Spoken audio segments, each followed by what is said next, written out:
Welcome to War Bias. I'm your host, General Biography. Today, we're going to explore the fascinating life of Edward III of England, one of the most influential monarchs in English history. Born on November 13, 1312, at Windsor Castle, Edward III was the son of King Edward II and Queen Isabella of France. His early life was marked by privilege, politics, and personal relationships that would shape his future as a king. Edward III's childhood was spent amidst the opulence of Windsor Castle, surrounded by the trappings of power and the intrigue of court life. His father, King Edward II, was a weak and ineffective ruler, often dominated by his favorites, including Hugh Despenser the Younger. This led to a period of instability and power struggles within the royal family. Edward III's mother, Queen Isabella, played a significant role in shaping his early years. She was a member of the powerful French royal family and had a strong influence on her son's education and upbringing.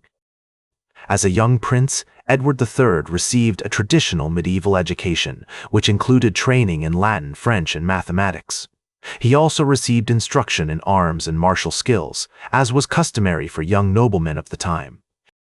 The prince's early life would have been marked by a series of lavish ceremonies and celebrations, including his baptism, which took place at the chapel of the Dominican friars in Windsor. One of the most significant events of Edward III's early life was the coronation of his mother, Isabella, as Queen of England in 1327. This ceremony marked a turning point in English history, as it cemented the hold-on power of Roger Mortimer, Isabella's lover, and a powerful nobleman. The young prince would have played a key role in the ceremony, serving as a symbol of his mother's legitimacy and authority. As Edward III grew older, he became increasingly aware of the complexities and challenges of medieval politics. He would have seen firsthand the intrigue and backroom deals that characterized court life, as well as the brutal suppression of opposition and dissent.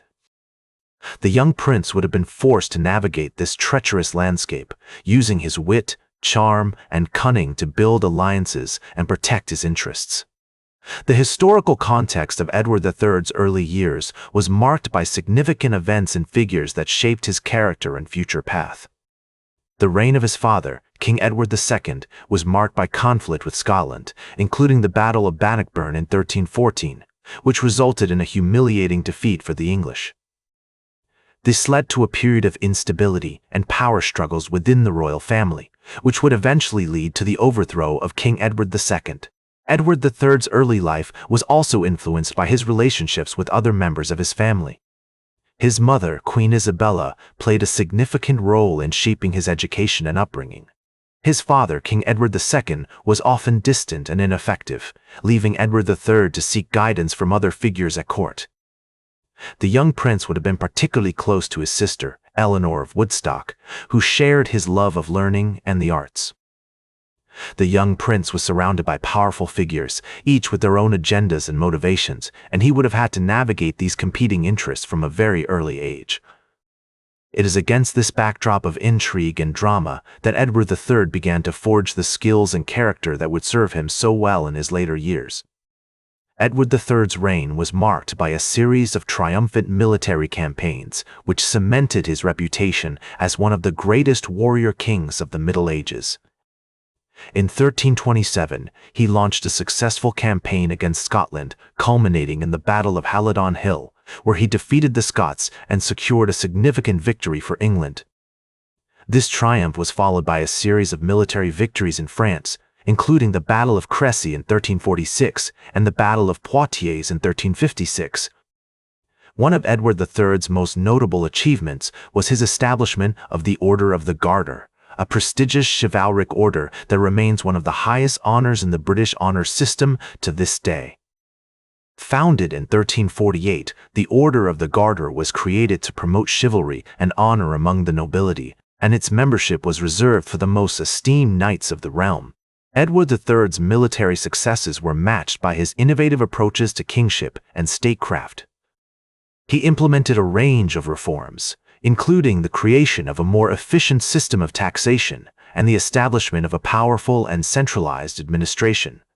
These reforms helped to strengthen the English monarchy and laid the foundations for the country's future growth and prosperity.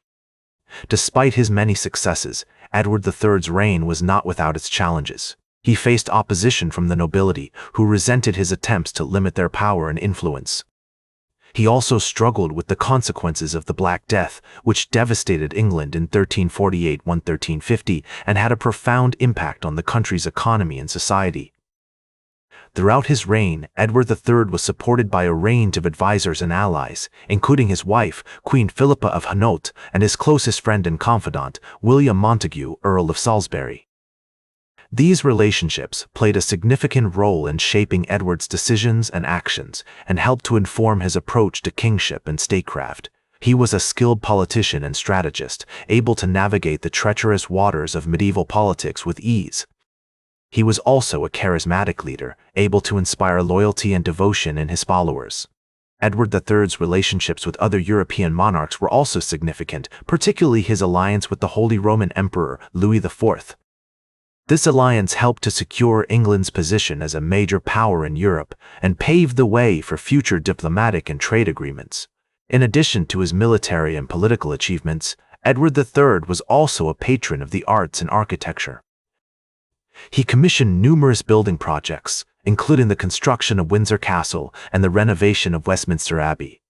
These projects helped to promote a sense of national identity and pride, and reflected Edward's desire to create a lasting legacy for himself and his dynasty. As Edward III grew older, he faced increasing opposition from the nobility, who resented his attempts to limit their power and influence.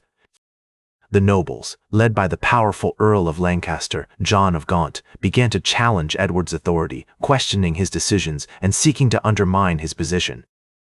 This opposition was fueled by Edward's own personal flaws, including his favoritism toward certain members of his family and his tendency to rely on a small circle of advisors.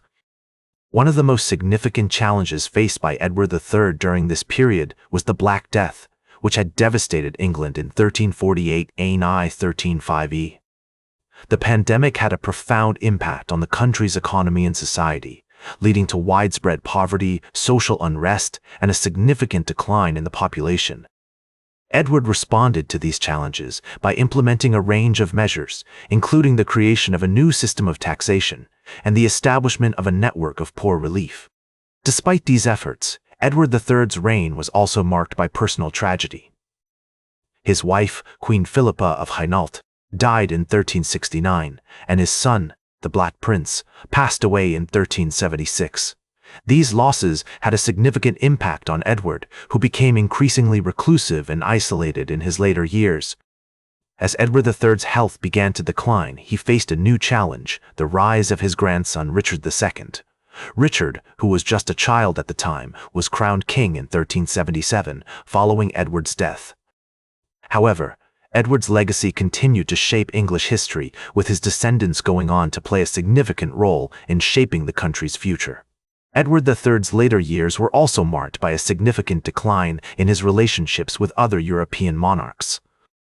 His alliance with the Holy Roman Emperor Louis IV had begun to fray, and he faced increasing opposition from the French monarchy. Despite these challenges, Edward remained committed to his vision of England as a major power in Europe, and he continued to pursue a policy of aggressive expansion until the end of his reign. In addition to his political struggles, Edward III's later years were also marked by a significant decline in his patronage of the arts.